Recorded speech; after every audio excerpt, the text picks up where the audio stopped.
Notre invité ce soir, Thibaut Salva, bonsoir. Bonsoir. Merci d'avoir accepté notre invitation. Vous êtes le président Umi-du-Rhône de la branche restauration, la fête des Lumières qui a débuté hier soir à Lyon. Traditionnellement, on le sait, ce sont 4 jours très importants pour les restaurateurs. Oui. Mais mardi soir, à la veille du lancement seulement, vous avez appris que la vente de boissons et de produits alimentaires serait tout simplement interdite dans le périmètre de la fête en raison du contexte sanitaire. Est-ce que vous comprenez cette décision prise par la préfecture? Oui, sur le fond, on comprend la décision prise par la préfecture et par les autorités. La crise sanitaire est là, la 5e vague arrive. On voit la fermeture des discothèques à partir de demain soir. Et on veut pas que cela se prolonge et on veut surtout pas que cela touche après les bars, les restaurants, et on veut que les boîtes de nuit puissent s'ouvrir au plus tôt. Donc on comprend la décision. Après, on a plus de mal avec le timing et le fait qu'on nous ait laissé 24 heures pour se retourner. Les stocks étaient faits, les commandes reçues, le matériel loué, les extras pour certains embauchés. Donc difficile de se retourner en si peu de temps. Il aurait fallu que vous soyez au courant en fin de semaine dernière, par exemple, ça aurait été déjà plus pratique pour vous? Oui, déjà fin de semaine dernière, quand on a passé nos commandes, avant le week-end, pendant le week-end. On aurait déjà eu un peu plus de temps pour se retourner et limiter la casse. Vous, justement, dans votre établissement au Hard Rock Café, vous deviez tenir un stand, je crois, pendant cette fête des Lumières dans le grand réfectoire de l'Hôtel Dieu. Ça représentait quoi, justement, en termes de marchandises, de commandes pour cet événement que vous avez passé et du coup que vous n'allez pas pouvoir écouler? Alors, dans l'Hôtel Dieu, c'est où on devait faire un stand extérieur, pas au Hard Rock Café, et on l'a maintenu, mais en fait, on a ouvert notre terrasse qui est en fait couverte dans l'Hôtel Dieu. Donc, on a fait en fait un restaurant éphémère où les gens doivent rentrer avec le pass sanitaire, ils mangent en étant assis et ensuite ils peuvent repartir. Mais du coup, on fait beaucoup moins que ce qu'on avait prévu. Voilà, justement, ça représente quoi? Il va falloir attendre évidemment la fin de la semaine mais les pertes estimées pour vous, ces mesures, ça représente quoi? Les pertes estimées par rapport à ces mesures-là, ça va être l'impact va être différent en fonction du type de restaurant, en fonction de la localisation de l'établissement, etc. Et ça va aller pour certains sur un mois de décembre de 20%, 15%. Au-delà de ça, il y a aussi les annulations en cascade de tout ce qui va être groupe suite à la 5e vague, et qui fait aussi beaucoup de mal à la profession aujourd'hui. Habituellement, les 4 jours de fête des Lumières à Lyon pour les restaurateurs, j'imagine qu'au niveau du chiffre d'affaires, c'est énorme pour le mois de décembre, ces 4 jours. Oui, les 4 jours pour le mois de décembre, ça représente presque 30% du chiffre d'affaires, 30 à 40%. C'est vraiment 4 journées incroyables. On peut rajouter normalement même le dimanche, où avant il y avait même les illuminations le dimanche. On se doute que cette année il n'y aura pas d'illumination, mais il y aura quand même les touristes, ils vont rester jusqu'à au moins dimanche après-midi. Donc les restaurants, les bars vont faire le plein à l'intérieur, mais c'est vrai qu'on ne va pas pouvoir profiter de la vente à emporter qu'on peut utiliser d'habitude. Alors ces mesures ont été annoncées mardi soir, on l'a dit, à la veille du lancement de cette fête des Lumières. Du coup, hier soir, pour la première soirée, il y avait tout de même quelques stands installés dans les rues de Lyon, des ventes en pas de porte également.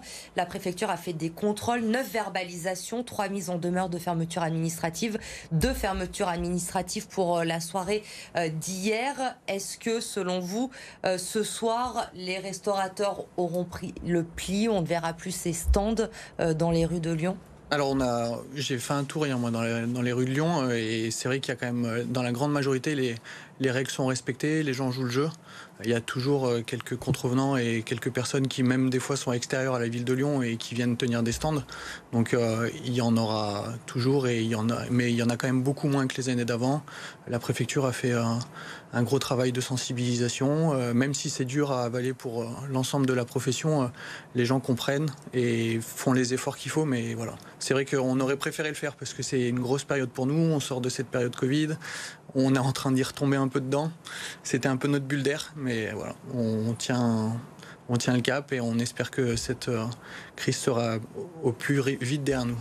Alors, la préfecture a tout de même mis en place, autorisé un pôle restauration qui a été mis en place sur la place du Maréchal Lyoté dans le 6e arrondissement, accessible uniquement avec le pass sanitaire. Est-ce que ce sont les restaurateurs lyonnais justement qui ont pu s'installer sur cette place, ou pas forcément, ce sont des food trucks qui n'étaient pas forcément prévus pour cette fête des Lumières. Comment ça s'est passé la répartition ? Alors on a peu d'infos là-dessus, on essaye d'en avoir. C'est déjà pas des restaurateurs lyonnais qui sont sur la place. Et je suis pas allé voir, mais je sais pas du tout d'où viennent, comment ont été attribuées ces places-là et qui a pu réagir comme ça aussi vite. J'ai pas les infos. Vous le regrettez peut-être qu'il n'y ait pas eu concertation justement pour que peut-être certains puissent se retrouver place Maréchal Lyoté pour éviter les pertes ? Oui, on aurait aimé que...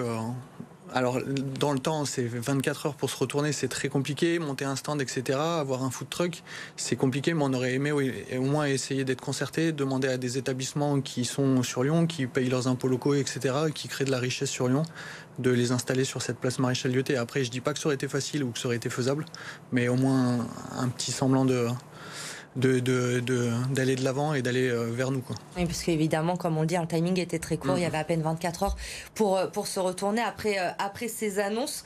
Est-ce que vous êtes inquiet aujourd'hui, Thibaut Salva, pour les semaines à venir ? On l'évoquait avec vous au début. On le sait, les boîtes de nuit vont fermer demain. Pas de restrictions supplémentaires pour le moment pour les bars, pour les restaurants qui restent ouverts. Mais tout de même, cette interdiction annoncée hier de pouvoir danser dans les bars et dans les restaurants. On arrive sur la période des fêtes de fin d'année. Ça vous inquiète sur la baisse de fréquentation dans vos établissements ? Alors moi qui ai des établissements de restauration, ça m'inquiète peu parce que je suis moins touché par la danse. Après, c'est sûr que dedans, il y a le 31 décembre. Beaucoup d'établissements font des réveillons avec forcément un moment au passage du jour de l'an où c'est un peu plus festif. Mais oui, ça inquiète. On aimerait que cette vague redescende et qu'on puisse ouvrir tous au plus vite, que les boîtes de nuit aussi puissent ouvrir avant le 31 décembre.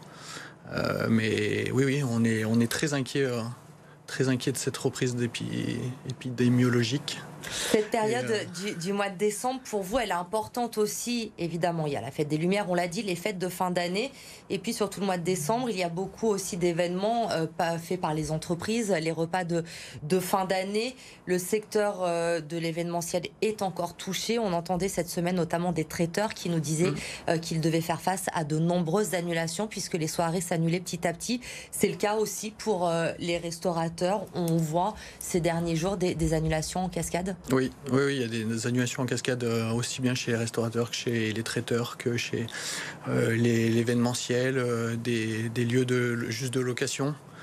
Voilà, on tient juste nous à rassurer les entreprises qui font ces soirées-là ou qui font ces événements-là. Sur Lyon, on respecte quand même beaucoup les règles. Il y a le pass sanitaire qui est demandé dans la plupart des endroits. Je connais très peu de contrevenants et voilà, n'hésitez pas. Nous, on nous dit qu'on peut rester ouvert car on a le pass sanitaire. Donc voilà, ayez confiance et continuez à venir chez nous. Merci Thibaut Salva d'avoir été notre invité ce soir, d'avoir répondu à nos questions.